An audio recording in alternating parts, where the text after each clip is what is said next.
सुतल में रहनिया टरिया सपनवा एक देखी ना होए सासुजी सपना के करी ना विचार सपनवा जगुत देखनी हो ए सासुजी सपना के करी ना विचार सपनवा जगुत देखनी हो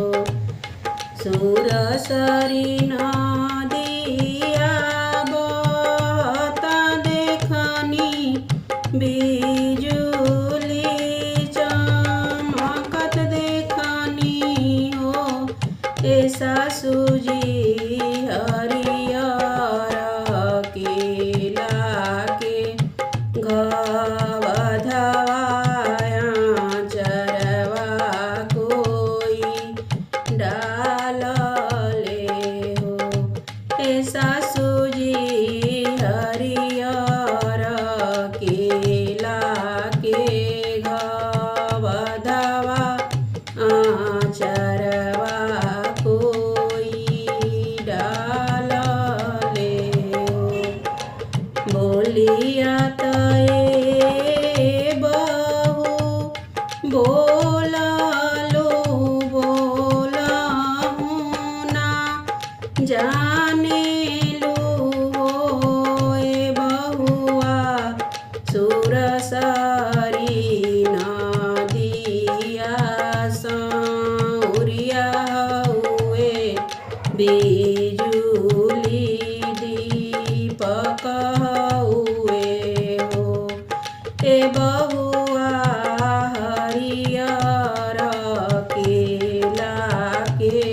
घवधवा होरिलवा के अवैया हुए हो ए बहुआ हरियर केला के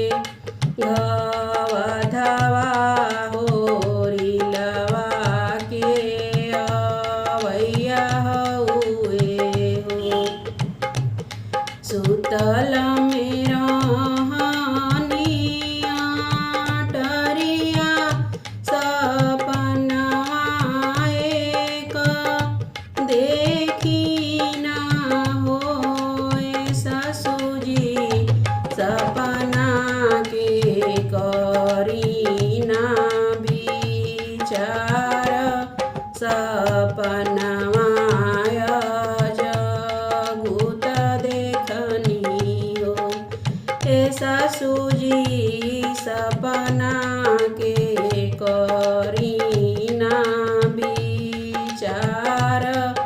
सपना